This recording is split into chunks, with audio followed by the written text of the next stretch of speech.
Olá, queridos amigos e irmãos, sejam muito bem-vindos a mais um vídeo da nossa série a respeito da pornografia, o inimigo silencioso.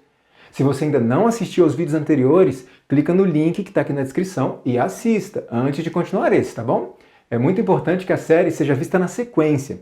E não esqueça de se inscrever aqui no nosso canal e de clicar no sininho para ser avisado quando o próximo vídeo da série for publicado. Combinado? Bom, no vídeo anterior, nós vimos como a pornografia se manifesta dentro da relação matrimonial e como ela pode destruir a família de diversas formas. E nos demais vídeos da série, nós vimos como a pornografia tem invadido e destruído todos os segmentos da sociedade. E diante de tudo isso, você que é usuário de pornografia, talvez esteja pensando, tá certo, pornografia está destruindo a minha vida, está destruindo a minha família, minha igreja, está destruindo toda a sociedade. E eu quero realmente parar com isso. Mas como? Será que existe solução para mim? É claro que existe. E vamos falar sobre isso daqui em diante. Mas eu preciso avisar uma coisa. Talvez eu decepcione alguns de vocês que me assistem. Sabem por quê? Há pessoas que me procuram pedindo ajuda e esperam que eu dê uma fórmula mágica, uma espécie de receitinha com um passo a passo simples para vencer a pornografia. E se você é uma dessas pessoas que acreditam em fórmulas instantâneas, eu sinto te dizer, mas isso simplesmente não existe. Se você está procurando um caminho fácil e rápido para vencer a pornografia, se você está procurando uma forma de vencer o vício que não exija sacrifícios de sua parte, então realmente esse vídeo não vai te ajudar. Mas se você está verdadeiramente disposto a se empenhar nessa batalha, seja qual for o sacrifício que tenha que fazer, então esse e os próximos vídeos irão te ajudar muito. Eu quero reforçar algumas coisas que eu já disse no decorrer da série. Primeira coisa, não se deixe enganar. A pornografia vai te dizer, você está bem assim, isso é normal, todo mundo faz. Isso é coisa de homem. Reprimir os seus impulsos sexuais faz mal à saúde. Queridos irmãos, não sejam ingênuos. Não se deixe enganar por essa conversa. Lembre-se que o Evangelho de Cristo sempre exige que renunciemos a nós mesmos e subjuguemos nossas inclinações ao mal. Isso é carregar a cruz, como Cristo nos convida a fazer.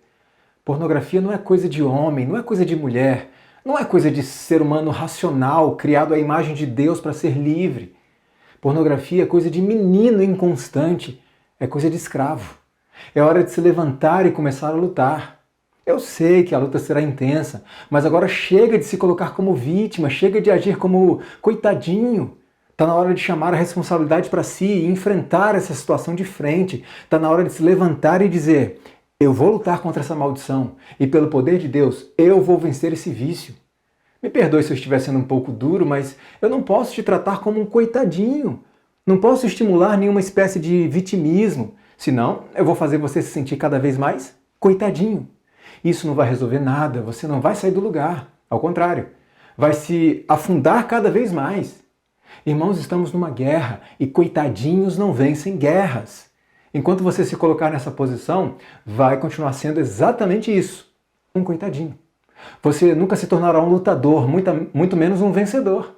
Se você quer vencer essa guerra, deve começar a adotar uma postura de alguém que quer vencer. Assuma a responsabilidade por seus atos, levante a cabeça e comece a lutar. Tim Chester, um autor cristão, dirigindo-se especificamente aos homens, declarou o seguinte: há muita alegria a ser descoberta quando se faz a coisa certa. É hora de ser homem. Eis os momentos em que podemos ser verdadeiramente masculinos, quando assumimos responsabilidades, quando lutamos. Isso é coisa de homem.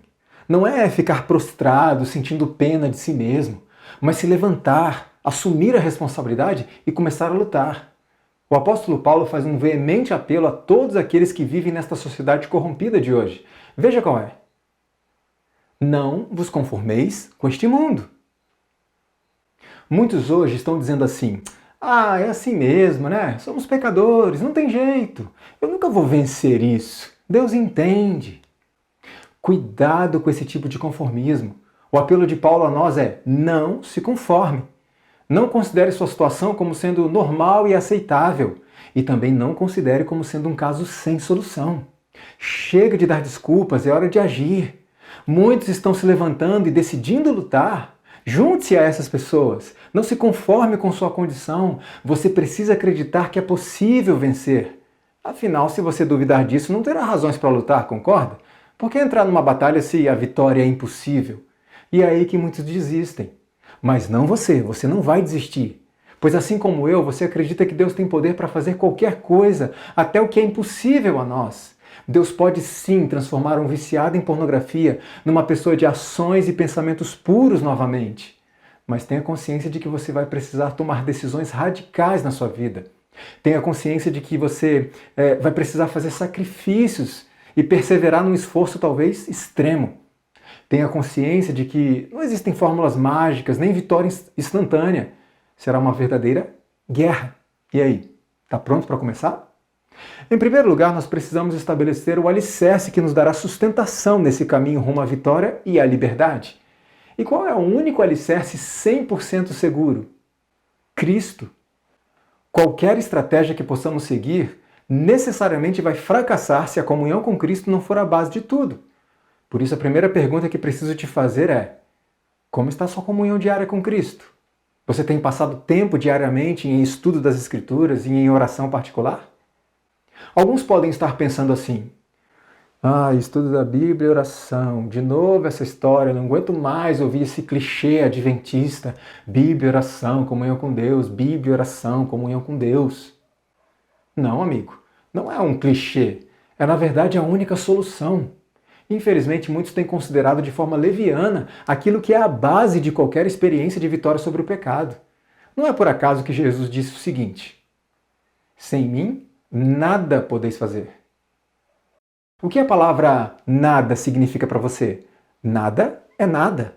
Sem Cristo não podemos vencer pecado nenhum, não podemos fazer absolutamente nada. Nada é nada. Por isso eu acredito que é hora de levarmos a sério essa questão. A negligência na comunhão diária com Cristo é que tem determinado nossas constantes derrotas espirituais. Mais do que estratégias, precisamos de poder para vencermos os nossos pecados. E qual é a única fonte desse poder? Cristo. Não existe outro meio, não há quem possamos recorrer. Não há estratégias, não há conselhos da psicologia moderna, não há mecanismos de autoajuda que nos faça vitoriosos. Unicamente a convivência diária com Cristo nos fará vencedores sobre a pornografia e sobre qualquer outro pecado. E essa convivência só é possível por meio do estudo diligente das Escrituras e da prática da oração particular, diariamente. Mark Driscoll é escritor e pastor norte-americano. Em seu livro Sexualidade e Reformição, ele declarou o seguinte: enquanto você não tiver temor a Deus e o levar muito a sério em sua vida, continuará sendo apenas um tolo indisciplinado. Duras palavras, mas muito verdadeiras. Se não levarmos as coisas de Deus a sério, continuaremos sendo meninos e meninas inconstantes, levados para lá e para cá, como fantoches do diabo. Observe uma coisa interessante. Um estudo que contou com a participação de 531 pessoas e foi publicado no periódico trimestral Ciência Social, revelou que a fraca ligação com a religião era um dos fatores que mais previam o uso de pornografia. Ou seja, pessoas que mantêm fraca ligação com religião são mais propensas a consumir pornografia. É claro, não é que todo indivíduo sem vínculo com religião é necessariamente um usuário de pornografia. Também não significa que todo indivíduo que tem um forte vínculo com religião seja naturalmente isento do consumo de pornografia. A realidade é que laços verdadeiros e fortes com a religião podem ser um fator de apoio e fortalecimento moral. Portanto, é de suma importância, na verdade é básico e elementar, reatar, reconstruir e fortalecer os laços com Cristo para que a vitória sobre a pornografia possa ser alcançada. Veja, nós podemos até vencer o hábito de assistir pornografia utilizando uma série de estratégias e técnicas, de conselhos da psicologia moderna, mas o que Deus espera, precisa e pode fazer em nós não é simplesmente nos ajudar a evitar o ato de ver pornografia, mas remover a sensualidade do nosso coração. Podemos vencer o hábito, mas continuar com o coração e a mente corrompidos. O problema do ser humano não é o que ele faz simplesmente, mas o que ele é. Cristo não quer apenas mudar o que fazemos, mas principalmente o que nós somos. Veja o que Ellen White escreveu. A menos que nos unamos vitalmente a Deus, nunca poderemos resistir aos não santificados efeitos do amor próprio, da condescendência com nós mesmos e da tentação para pecar. Podemos deixar muitos hábitos maus. Podemos, por tempo, separar-nos de Satanás. Mas sem uma ligação vital com Deus pela entrega de nós mesmos a Ele, momento a momento, seremos vencidos. Sem conhecimento pessoal com Cristo e constante comunhão, achamos-nos à mercê do inimigo e havemos, afinal, de fazer-lhe a vontade. Aqui está o segredo de qualquer experiência cristã vitoriosa: a ligação vital com Cristo, a constante comunhão com Ele.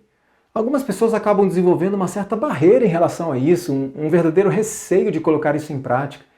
Existem algumas razões para isso. Alguns dizem que não tem tempo, outros acham que isso não vai funcionar. E outros ainda acreditam que não serão mais aceitos por Deus. Certa vez um jovem me escreveu pedindo ajuda para vencer a pornografia. Quando eu o questionei em relação à sua comunhão diária com Cristo, ele me respondeu: comunhão com Cristo?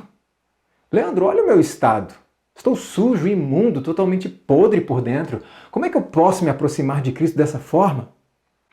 É claro que os sentimentos desse jovem são compreensíveis. Mas eu lembrei a ele que uma vez Cristo contou a história de um rapaz que estava nesse mesmo estado. Ele havia abandonado seu lar, abandonado seu pai, encontrava-se sujo, imundo, podre, cheirando a porcos. Mas foi exatamente nesse estado deplorável que ele tomou a decisão de voltar ao lar, de voltar ao seu pai. E o que o pai fez quando o encontrou? Mandou que ele se lavasse e trocasse de roupa primeiro para depois recebê-lo? De forma alguma, o pai o recebeu de braços abertos do jeito que ele estava, mas não permitiu que o filho permanecesse naquele estado. Veja, aquele jovem voltou para casa sem nada. Então foi o pai quem providenciou roupas limpas para ele. Enquanto aquele filho permanecesse longe do pai, ele nunca teria roupas limpas. Ou seja, ele dependia do pai para ter vestes limpas novamente, entende? Certa vez um jovem confessou o seguinte ao seu pastor: a imagem que eu tinha era que Deus só me aceitaria se e quando eu me limpasse o suficiente. Isso não faz sentido. Como Cristo poderia exigir que nos limpássemos primeiro, antes de irmos a Ele, se é Ele quem nos limpa? Você pode estar se sentindo sujo, imundo, podre, afundado numa lama pegajosa e densa de pecado, de onde parece impossível sair. Mas a Bíblia nos traz um conforto nas seguintes palavras: esperei com paciência no Senhor, e Ele se inclinou para mim e ouviu o meu clamor. Tirou-me de um lago horrível, de um charco de lodo, pôs os meus pés sobre uma rocha, firmou os meus passos. Você percebeu? Como alguém pode pensar que deva primeiro se limpar para depois aproximar-se de Cristo, se é Cristo quem limpa?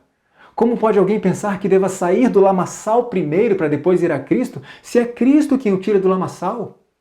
Então, meu amigo, vá a Cristo exatamente como você está. Então você pode estar se perguntando, mas como é que eu posso ir a Cristo na prática? Às vezes ouvimos belíssimos sermões onde o pregador ao final faz um veemente apelo: volte para Cristo, entregue seu coração a Cristo, e muitos vão à frente, alguns chorando e emocionados. E quando chegam em casa depois se perguntam: tá, mas como se faz isso? É simples. Você quer voltar a Cristo? Então volte para a Bíblia, volte para a oração particular. É aí que Cristo pode ser encontrado. E sabe o que é que vai acontecer? Veja. Se confessarmos os nossos pecados, Ele é fiel e justo para nos perdoar os pecados e nos purificar de quanta injustiça? De toda a injustiça. Às vezes pensamos em Deus como alguém que está nos observando com o semblante carregado, que está nos vigiando constantemente com o intuito de nos pegar em algum pecado e nos castigar. Esse não é o Deus da Bíblia.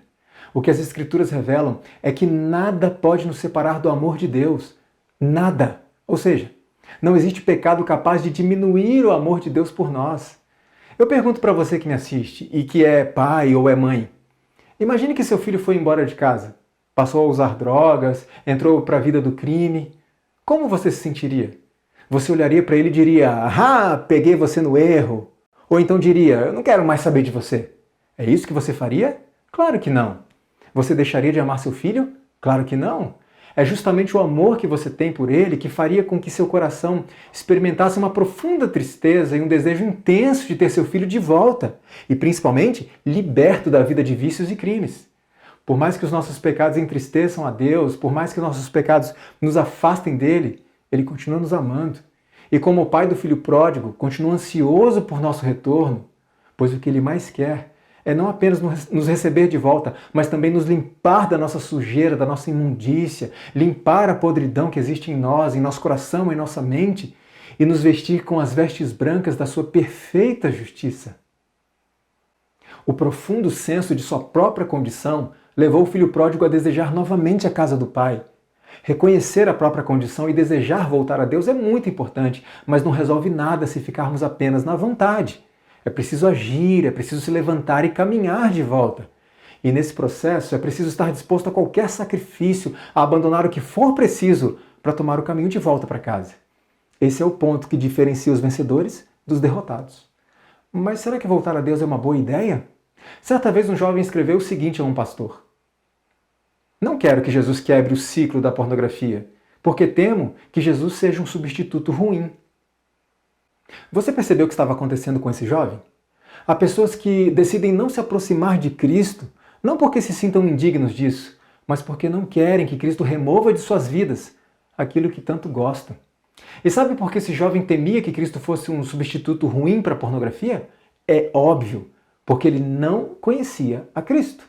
Como eu posso saber que Cristo é melhor do que qualquer coisa que esse mundo possa oferecer, se eu conheço apenas o que esse mundo pode oferecer e não conheço a Cristo? Como é que eu posso saber que o céu é melhor do que esta terra, se eu conheço apenas essa terra e não conheço nada do céu? Ellen White, depois de uma de suas muitas visões do céu, escreveu o seguinte: eu tinha visto um mundo melhor e o atual perdeu seu valor. As coisas que temos, aquilo a que nos apegamos com tanta força, só perderá o valor no dia em que conhecermos algo melhor. Não é possível saber que o céu é melhor do que esta terra se eu conheço apenas esta terra e não demoro minha mente na revelação do céu. Não é possível saber que a vida eterna é muito mais valiosa do que esta vida passageira se eu gasto todo o meu tempo e minhas energias nas coisas desta vida passageira e não me preocupo em conhecer aquilo que o futuro reserva para os que foram salvos. Em resumo, como é que eu posso saber que a convivência com Cristo é muito melhor do que a pornografia se só conheço a pornografia e não conheço a Cristo? O escritor C.S. Lewis, em seu livro O Peso da Glória, resumiu a questão da seguinte maneira: somos criaturas divididas, correndo atrás de álcool, sexo e ambições, desprezando a alegria infinita que se nos oferece, como uma criança ignorante que prefere continuar fazendo seus bolinhos de areia numa favela porque não consegue imaginar o que significa um convite para passar as férias na praia. Contentamo-nos com muito pouco. Quantas pessoas estão por aí como uma criança ignorante, apegadas à pornografia, se divertindo, se deliciando com a escravidão, justamente porque não fazem a mínima ideia do que é ser livre. Para quem conhece muito de pornografia e pouco ou nada de Cristo, para quem convive muito com a pornografia e pouco ou nada com Cristo, é óbvio que a pornografia vai parecer muito melhor. Mas quando alguém passa a conhecer a Cristo numa convivência diária, genuína, todo o resto começa a perder o sentido e o valor. E a pornografia passa a se tornar aquilo que ela realmente é, menos do que lixo. Mas como é possível conviver com Cristo e conhecê-lo? Só há um meio: passando tempo com Ele, estudando a respeito dele, contemplando e meditando em sua vida, suas obras, ensinos, seu caráter. E isso só é possível por meio do estudo diligente das Escrituras e dos testemunhos do Espírito de profecia, e também da prática da oração particular diária. Se não o fizermos, será impossível saber que Jesus é melhor.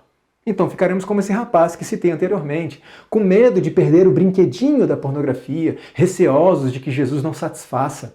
Ou então, na melhor das hipóteses, iremos lutar contra o pecado por qualquer razão que seja, para ganharmos pontos com Deus, para parecermos bons perante os outros, para evitarmos o fogo eterno, mas nunca por amarmos a Jesus. Essa convivência diária com Cristo, além de nos proporcionar a contemplação daquilo que é infinitamente superior a qualquer coisa dessa terra, é o que nos dá o poder para vencermos o pecado. É nessa comunhão que o pecado é vencido. Por isso a palavra de Deus nos dá um conselho muito importante. Veja: cheguemos, pois, com confiança ao trono da graça, para que possamos alcançar misericórdia e achar graça a fim de sermos ajudados em tempo oportuno. Você observou a sequência? Nós devemos ir ao trono da graça primeiro, para que possamos ser ajudados depois. Ou seja, devemos ir ao trono da graça dia a dia, para que possamos receber poder para usarmos quando for necessário, quando a tentação vier. Alguns dizem assim, olha, quando você se sente tentado, basta contar até 10, cantar um hino, citar um texto bíblico ou começar a orar. Mas isso necessariamente vai funcionar? Pensa no seguinte, quando alguém me dá um tapa no rosto, qual é a minha reação? Dá tempo de contar até 10? Dá tempo de cantar um hino? Irmãos, algumas tentações demandam da nossa natureza pecaminosa uma reação imediata, o reflexo é imediato, não dá tempo nem de pensar. O que Jesus quer e pode fazer é atuar justamente em nossa natureza, não apenas em nossos atos. Imagine um cheque. Qual o requisito básico para que o cheque tenha poder aquisitivo? Ele precisa ter fundos no banco. Se você passar um cheque sem fundos, ele não terá nenhum efeito. O mesmo se dá na vida espiritual. Quando as tentações vêm, muitos estão buscando poder onde não tem. Estão tentando passar um cheque sem fundos, não tem recursos no banco espiritual. Ou, em outras palavras, não tem azeite na vasilha. Além disso, há uma cena muito comum quando tratamos de tentações sexuais. Veja, o indivíduo está sendo tentado a assistir pornografia. Então ele pensa o seguinte, bom, talvez eu devesse cantar um hino ou fazer uma oração agora. Mas se eu fizer isso, pode ser que Deus me livre dessa tentação. Mas eu não sei bem se eu quero que Ele me livre dessa tentação, porque é uma coisa tão boa, tão excitante. Sabe qual acaba sendo o resultado desse diálogo com a própria consciência? A pessoa guarda a oração que poderia fazer pedindo vitória e deixa para fazê-la depois pedindo perdão. A verdade é que ela deseja cair nesse pecado, ela é inclinada a esse pecado, e é nessa inclinação ao pecado que Cristo deseja agir e transformar. Por isso a Bíblia diz, para nos achegarmos ao trono de graça hoje, para que possamos receber poder para usarmos quando for preciso. Nenhum exército se prepara para a guerra no dia que a guerra começa. Quando a guerra chega, o soldado deve estar pronto. Por isso, a maior responsável por nossas constantes derrotas sobre a tentação é a negligência da comunhão com Deus, pois é nessa comunhão que o pecado é vencido.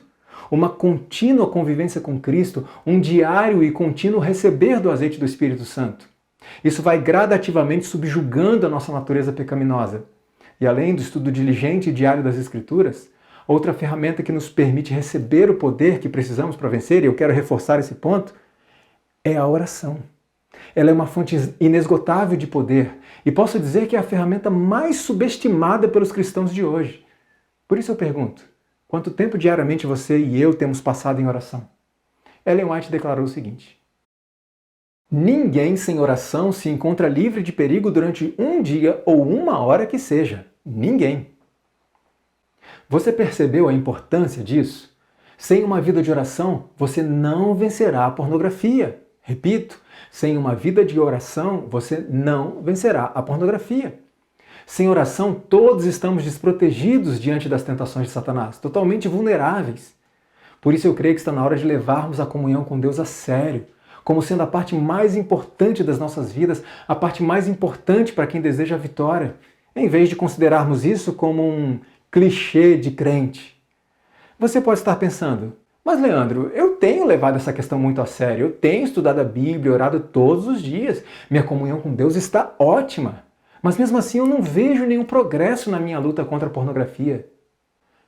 Espera aí, irmão, se sua comunhão com Deus está ótima, mas não há nenhum progresso na sua vida espiritual, então você terá que reconhecer que Deus não tem poder suficiente, ou terá que reconhecer que a sua comunhão com Ele não está nada ótima como você disse. Muitas vezes, sabe qual é a realidade de algumas pessoas que consideram sua comunhão com Deus ótima? E que, não sei, pode ser o seu caso.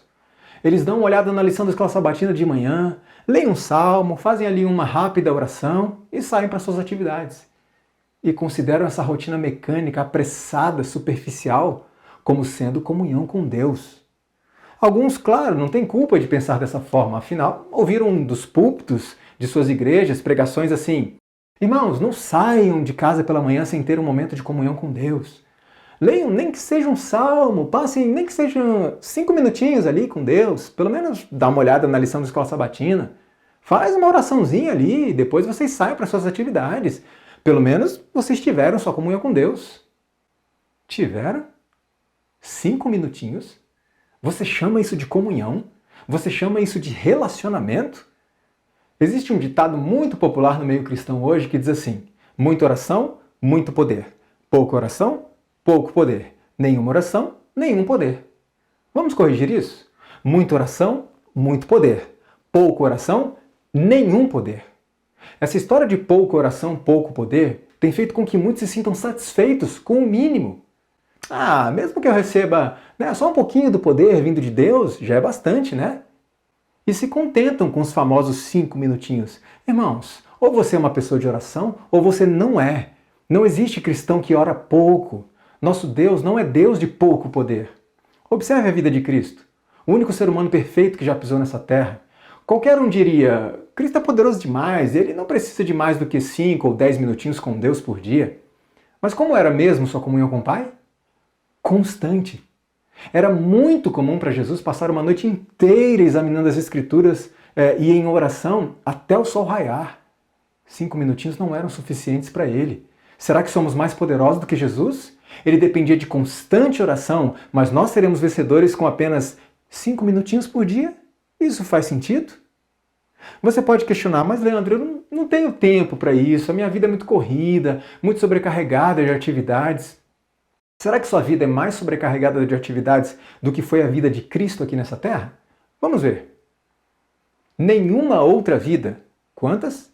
Nenhuma outra vida já foi tão sobrecarregada de trabalho e responsabilidade como a de Jesus. Nem a sua. Todavia, quantas vezes estava ele em oração, quão constante sua comunhão com o Pai? Nossa vida não é e nunca será tão sobrecarregada de atividades quanto foi a de Cristo aqui nessa terra. E mesmo tão sobrecarregado, ele encontrava tempo, e tempo de qualidade, para a oração e para o exame das Escrituras. Qual é então a nossa desculpa mesmo? É surpreendente observar algumas mensagens que eu recebo de pessoas que afirmam recorrer à pornografia quando estão ociosas, entediadas, sem nada para fazer. E a ociosidade realmente é um grande problema. Nós aprendemos com o ditado que mente desocupada é a oficina de Satanás. Mas eu pergunto, por que existe um espaço ocioso na agenda dessas pessoas? E já que existe, por que não preenchem esse tempo com Deus? Por que não aproveitam para estudar a Bíblia e orar? Não seria muito melhor do que pegar o celular e ficar ali passeando sem rumo pelas páginas da internet, o que fatalmente pode levar à pornografia? Quando paramos para pensar bem e avaliamos nossa própria condição com honestidade, percebemos que o problema não é o tédio, mas a preguiça. Nós optamos por um prazer imediato, algo fácil, que não exige nenhum esforço intelectual, como é o caso da pornografia. Nós escolhemos ocupar o nosso tempo com aquilo que vai nos deixar cada vez mais vazios, insatisfeitos e tristes, em troca de alguns minutos de prazer, em vez de ocupar esse tempo com aquilo que nos proporcionará verdadeira felicidade, aqui nessa terra, aqui nessa vida e na vida por vir, mas que exige esforço. Eu quero repetir o que eu já disse antes. Sem oração você não vencerá a pornografia. Nunca. Jamais. E é por isso que muitos preferem se conformar dizendo assim, é impossível vencer. É que o caminho da vitória exige renúncia, esforço, sacrifício, e poucos estão dispostos a isso. É muito mais confortável se convencer de que é impossível. Mas o caminho mais confortável, ou o caminho confortável, não é o que conduz à salvação. Por isso eu pergunto novamente, quanto do seu tempo diário tem sido dedicado à oração? Certa vez os discípulos estavam muito empolgados por terem conseguido expulsar demônios em nome de Cristo. Porém, não era sempre assim. Houve um momento em que eles não conseguiram expulsar um demônio e perguntaram a Jesus, Mestre, por que a gente não conseguiu expulsar aquele demônio? E Jesus respondeu o seguinte, esta casta não pode sair com coisa alguma a não ser com oração e jejum. As palavras de Cristo podem estar ecoando da seguinte forma nos ouvidos daqueles que estão lutando contra a pornografia. Esse vício, filho, não será vencido com 5 minutinhos de oração por dia. Não será vencido com uma leitura rápida de um salmo ou da lição da escola sabatina de manhã. Esse vício não será vencido com coisa alguma, a não ser com oração diligente, constante, persistente, com vigílias e mais vigílias e jejuns. Queridos irmãos, um breve ritual matinal não vai dar vitória a ninguém. É preciso lutar constantemente com Deus, muitas vezes durante uma noite inteira, como fez Jacó.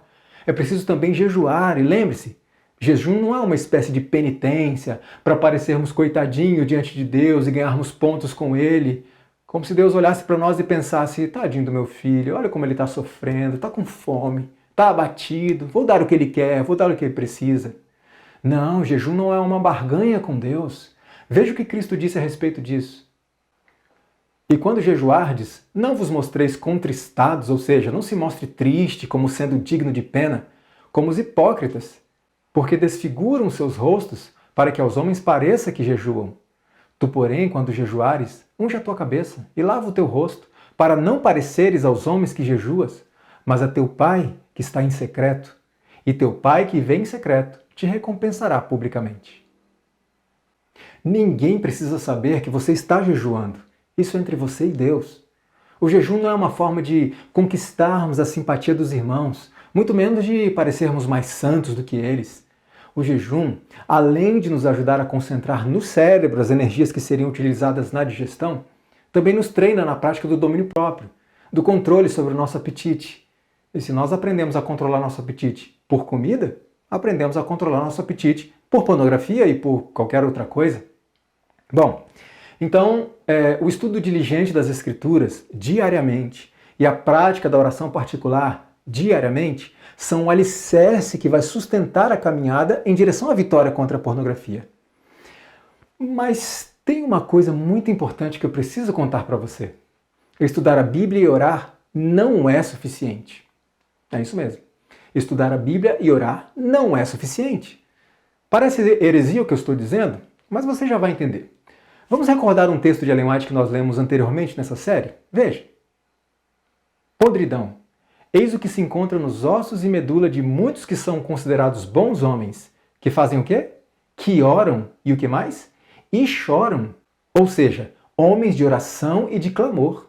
E ocupam altas posições, mas cuja carcaça poluída jamais transporá os portais da cidade celestial. Você percebeu de que tipo de homem Ellen White está falando? Sim, homens de oração e clamor.